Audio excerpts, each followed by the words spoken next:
Welcome to Talking Balearics with me, Martin Makepeace, here in a very sunny Ibiza. And morning, did you say? I think you said afternoon. No, I think I said hello. hello. You have late nights these days. I think I said hello, Richie, actually. Anyway, hello from Mallorca. Me, Richie Bright. I'm here, and it's beautiful and sunny here as well, Mike. Lovely. It's a bit fresh, but nice, mate. What I would say, Richie, is I've never known a start of season so busy in Ibiza, specifically San Antonio, and not just busy, lots of young people, which we don't usually get in May, but I think because the clubs have come forward, the young people have come forward as well. What's it looking like over there? Yeah, interesting. Yeah, we've had a busy week here. Obviously, we've had the Palma Boat Show, and that was mobbed. I mean, when I say mobbed, I was there, so I could see it.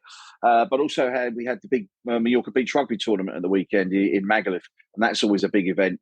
There's over 80 teams, I think, competed in the event this year. So, it's been a very busy week, and that's a positive start, Mark.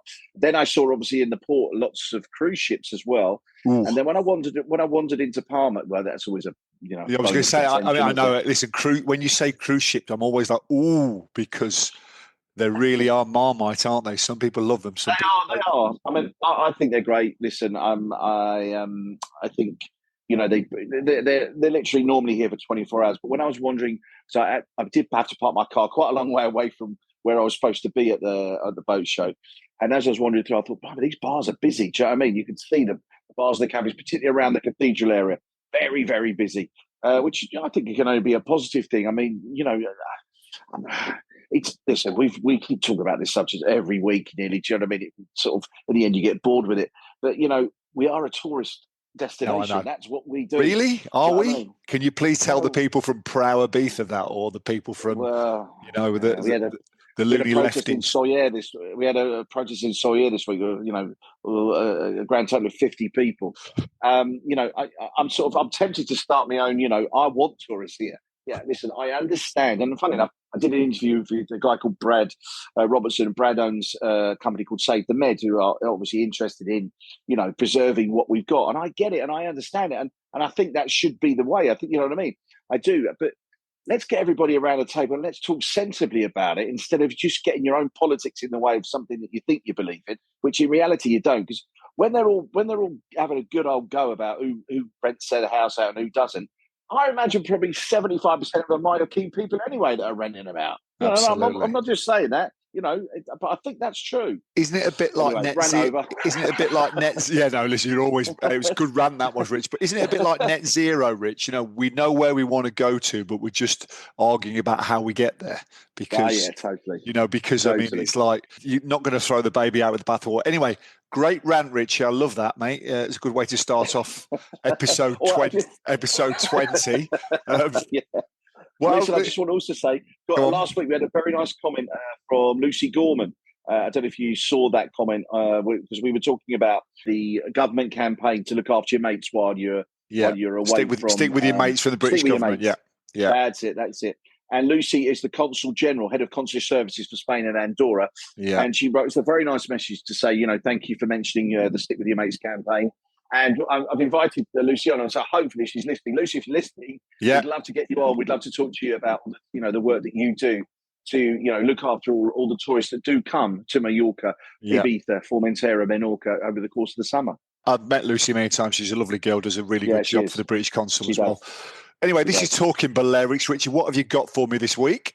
Well, there's an interesting little, a few stories actually, Mark, to be perfectly honest. One is a continuation of a story we talked about last week, concern amongst, you were talking about it, too many drunken tourists getting on planes, etc. And Michael O'Leary, who we talk about Marmite, he's another a guy who's, you either like him or you loathe him.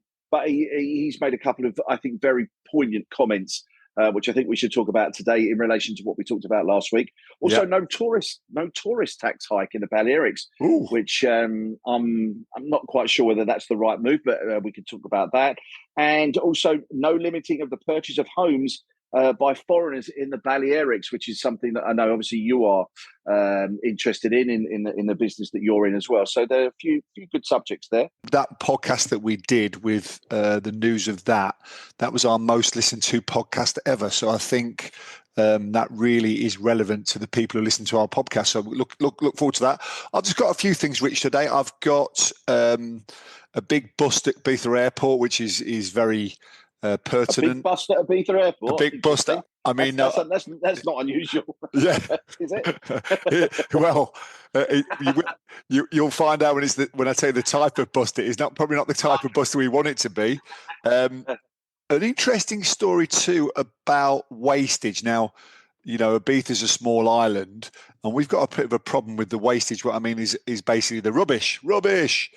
So a bit of a story about that, and also the medieval fiesta, which is really popular, which I've never been to, by the way, because I'm quite embarrassed about this. But it's this weekend, and this weekend is usually our Balearic Cup cricket weekend, so it coincides. But the medieval Ibiza fiesta, or festival, should I say, is on this weekend. I've got some interesting numbers about that, Rich. So just 3 things from me today. Can I just say a quick thing, Mark, which I didn't mention, and I think I should mention the fact that last week we, as the radio station, did outside broadcast from the boat show. I was very, very impressed. We sort of immersed ourselves a little bit into the yachting industry, which is something that I don't know too much about. I have to hold my hands up and say. Yeah. But the Balearics encompasses 879 companies generating 1.106 billion euros in revenue, and creates just over 5,000 jobs, with the annual growth rate of around about 4.26%, and that creates 3.1% of the Balearic GDP. What's that? Is that boat? Is that boating? Did you say? Yeah, the yachting industry. The yachting industry in general, right? Yeah, got it. Yeah. Across the Balearics, it's a huge industry, and obviously it brings in a lot of money, brings in a lot of employment. And I was very, very impressed by what I saw at the boat show last week. Very impressed indeed. A lot of big companies doing lots of great things, and looking to expand as well. Yeah, no, I mean, we touched on it last week, Richie. I mean, I've been involved in boating for best part of 20 years, and it's almost a completely different side, different ambience. As you said, it's interesting because you said that you've never been involved before, but once you get involved in it, it's like nothing else, isn't it? You've got these tourists who come over, they stay on the boats, they drink in the best bars, they go to the best restaurants. It's a real booming economy as well, and sometimes I don't think it gets the credit it deserves.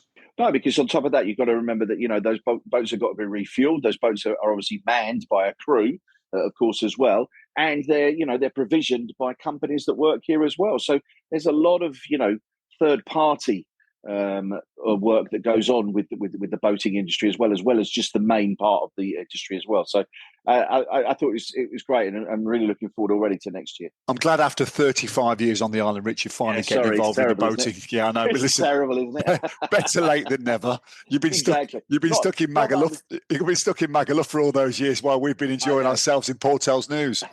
Yeah, but there's 2 things, Mark. One obviously, I was involved with a shipwreck because I was a pirate for most of my life, but also the fact that I can't afford to buy a boat anyway. So as much as I can get in without having to buy one is the better for me, I think. So, Rich, fire away. What's your first item on the agenda this week?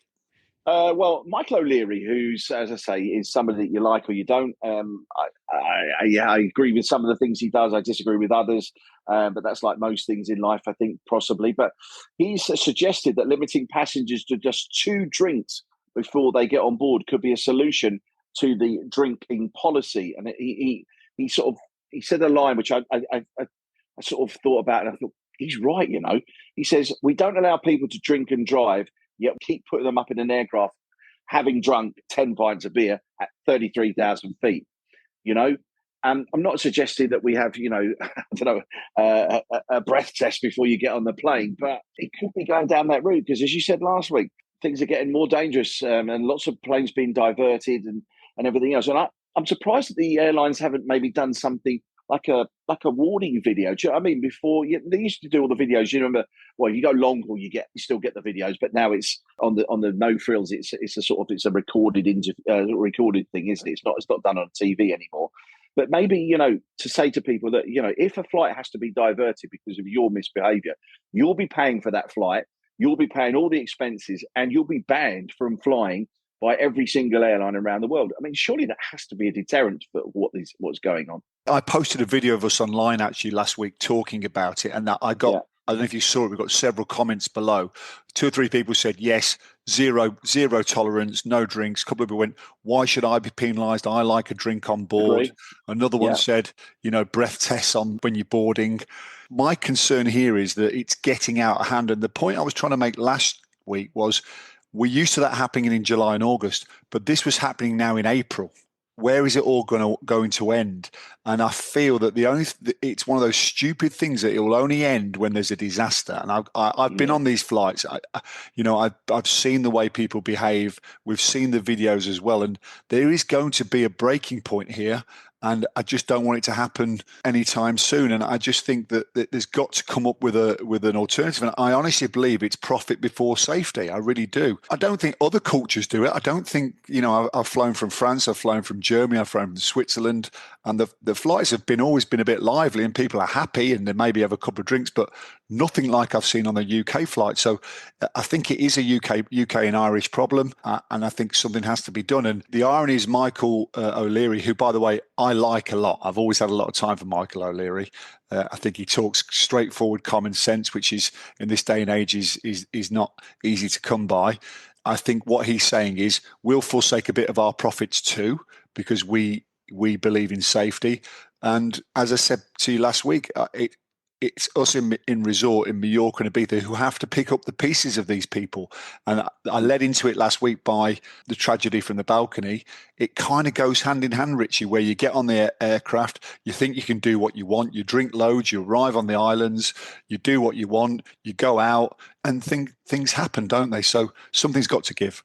But yeah, you're right. He does things that you like, and he does things that don't. And it's like if people say, I'll never travel with that airline. But, they are the cheapest. Sometimes you're going to pick that flight because it's the cheapest flight. And, you want to get somewhere quickly. It's there to be had.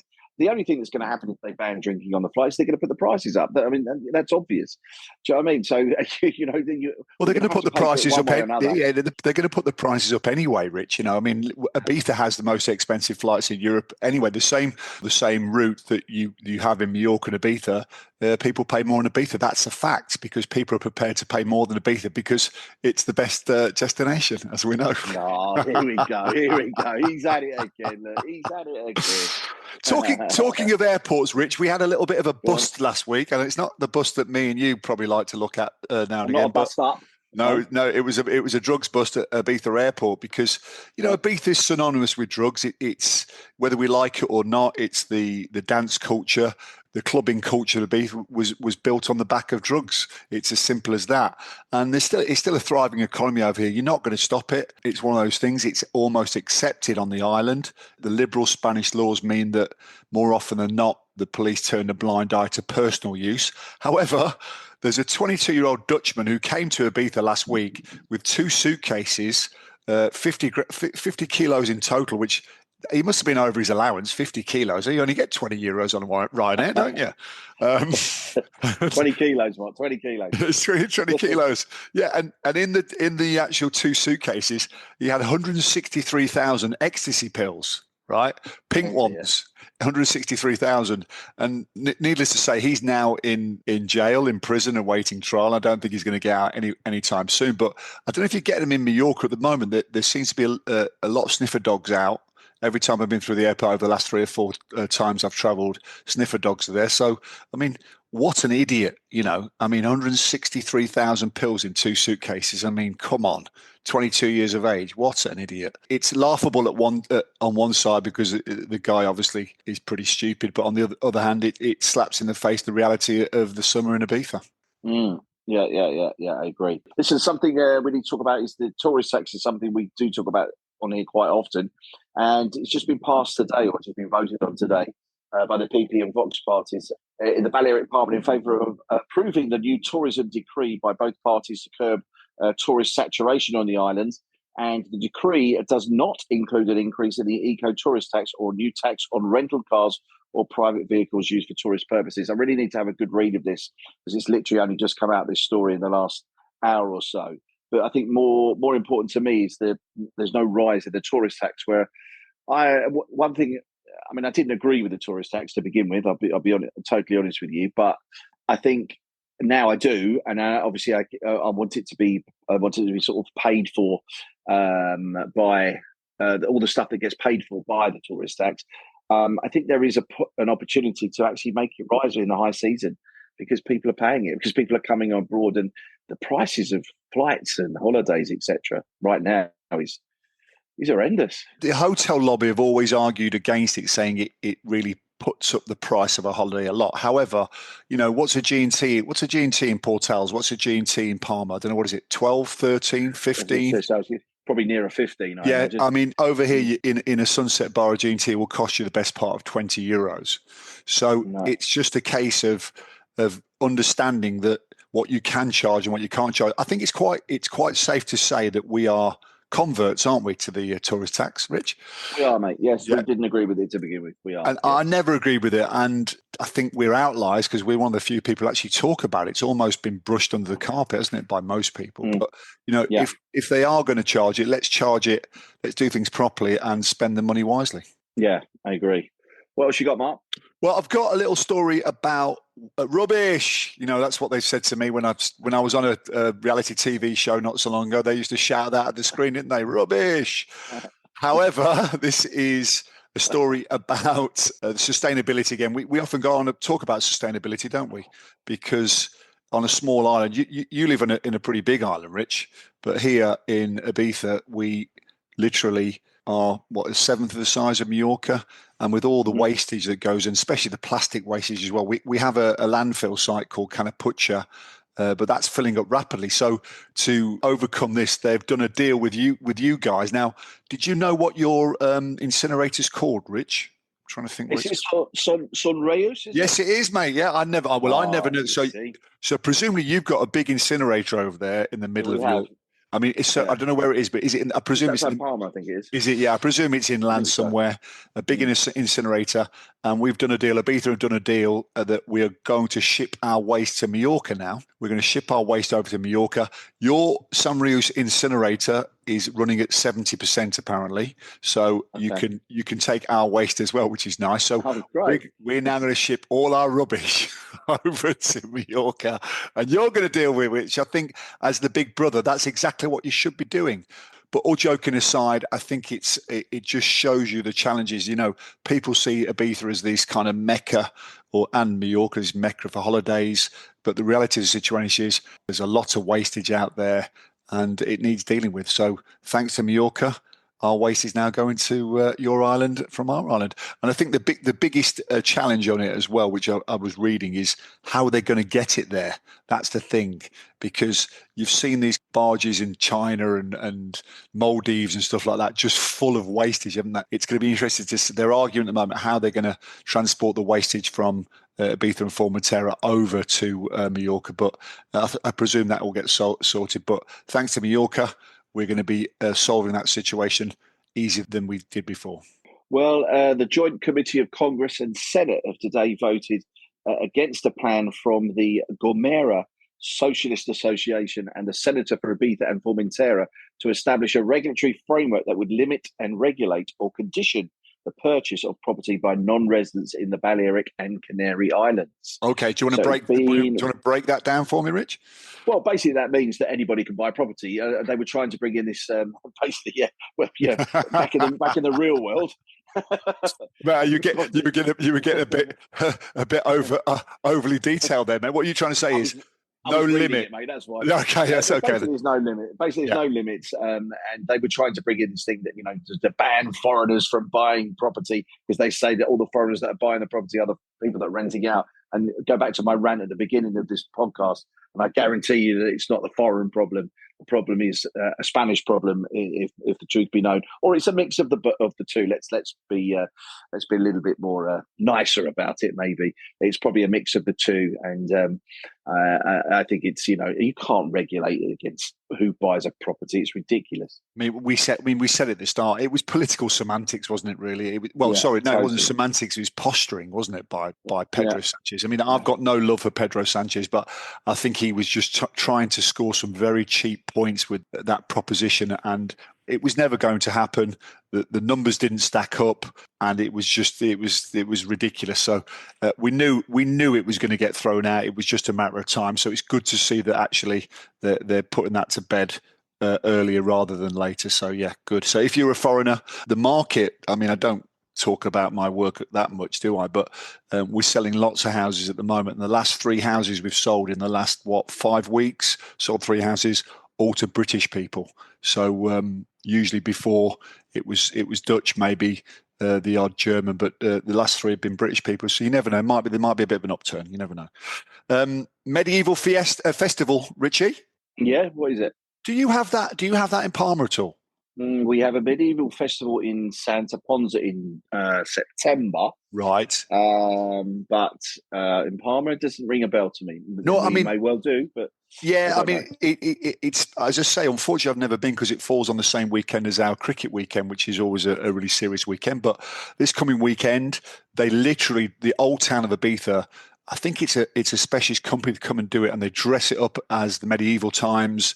There's jousting, there's hog roasts, there's people on the streets, and it's a fantastic atmosphere.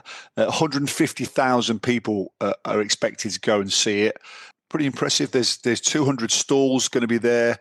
There's going to be 100 artists performing. They've got falconry, archery. They've got Arabian dances. They've got concerts. They changed Ibiza into like a 16th century medieval fortress, which is really, really good. Yeah, it's amazing, mate. And you know, as I say, the feedback, unfortunately, I can't say it personally, but the feedback I've all heard from friends and family said it's absolutely amazing. So if you're in Ibiza this weekend, look out for the medieval festival and enjoy it. The Balearic Cricket Cup, is it this weekend? Yeah, Mark? we go to Menorca on Friday morning. We're playing against you guys. Playing against Menorca on Friday. That's Ibiza, Menorca on Friday, and we're playing against Mallorca on Saturday. So we are the reigning champions. Ibiza. They've won it for the last 3 years. So let's see if we can retain the cup. Yeah, this year as well. And I've got to say, before I go, Rich, I was in Bilbao last Thursday. I told you I was going. Yeah, look good, Mark. It was amazing. I've got to say, Bilbao, what an amazing city. And if you're a football fan, it's probably one of the best experiences you're ever going to have. So nothing but love for Bilbao. Good. All right, Mark. That's fantastic. It for today. Perfect, Rich. Great to see you. And you, mate. You take care. Look forward to speaking to you next week, buddy. Cheers, mate. Take care. Make me dance.